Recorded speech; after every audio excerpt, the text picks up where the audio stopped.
So in the previous video, we saw that week number 38 was a very bearish week. The mean percentage close of that week was the worst among 20 years. It was so low that it made us feel like, hey, perhaps we should be shorting week number 38 when it comes around this particular year.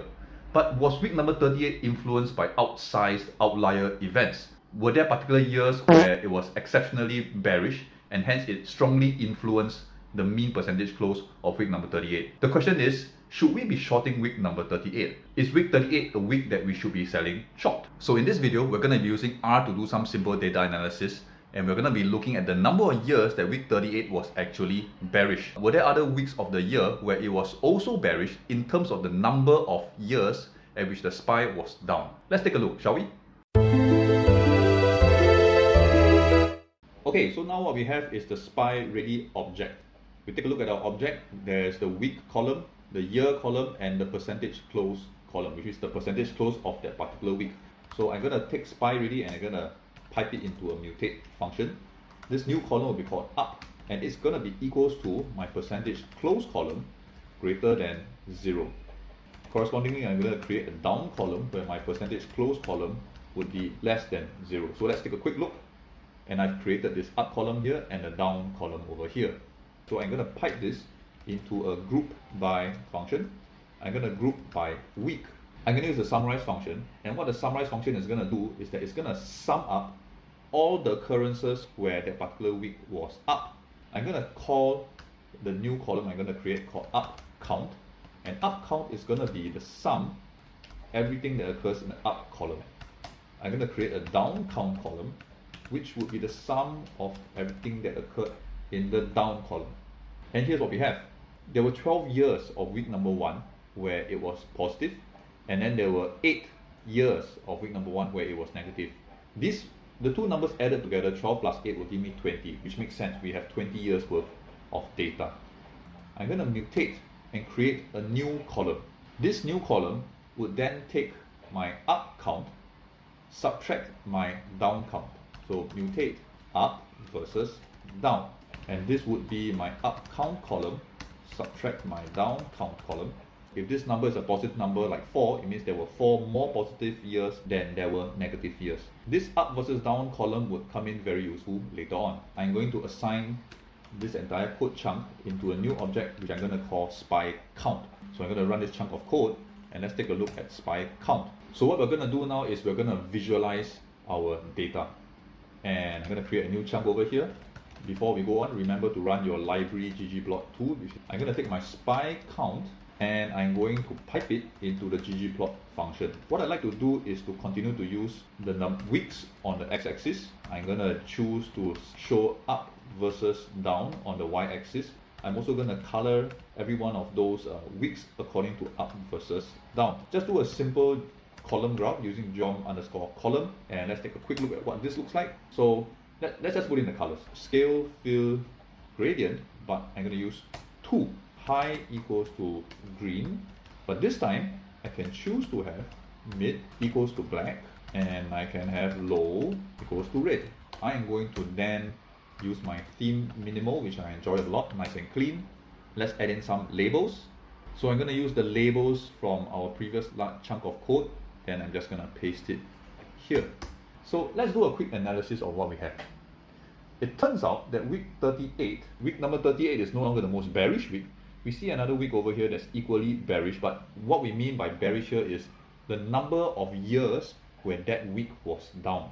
I'm going to run a library, which is Plotly, and the function that we're going to wrap this in is ggplotly.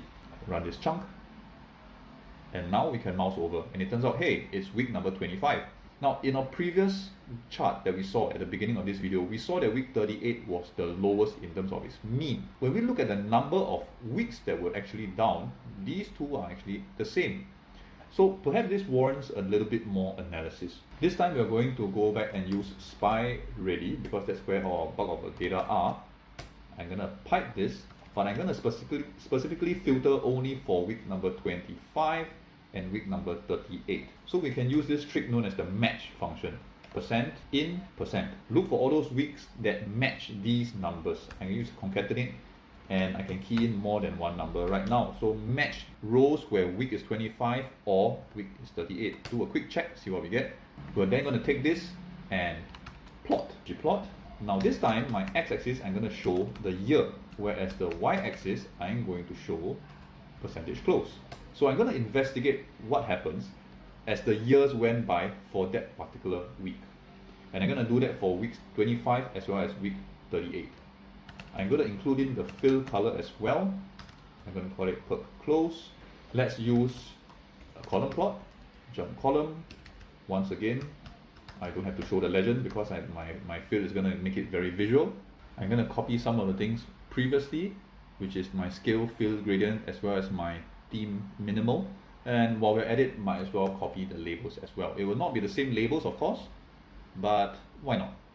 So let's take a quick run, and wow, look at that. We can also notice that this particular column right here looks kind of strange. Both the weeks 25 and 38 are overlapping each other here, so I'm going to have to facet this. Now let's split the graph according to years. I'm going to be using facet rect according to week. I'm going to choose the number of columns as 1. This is week number 25 according to years. This is week number 38 according to years. Let's wrap it in Plotly. In year 2001, week number 38 had a huge loss. It was down more than 13%. Now what happened in this year was the dot-com bubble. There are two other columns here that are larger than 5% drops. Year 2002 and then in year 2011. Now what I did not expect was for year 2008 and 2009 to not be the years that were down. I expected the Great Financial Crisis to be hitting that. But apparently, the worst weeks of the Great Financial Crisis was not in week 38. If not, it would have shown up over here. Now, in comparison, if you look at week number 25, there are a few years that were down, but they seem pretty much, consistent. If you were to take a punt on week number 38 going down, would that be a clever decision to make? Take a look at this.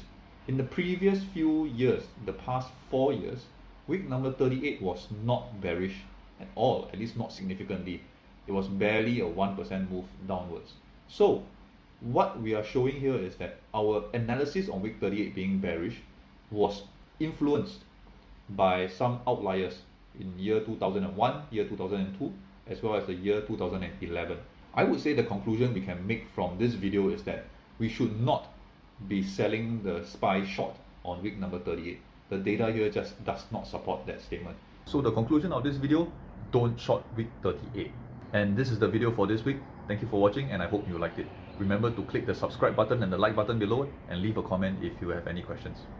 I'll see you next time.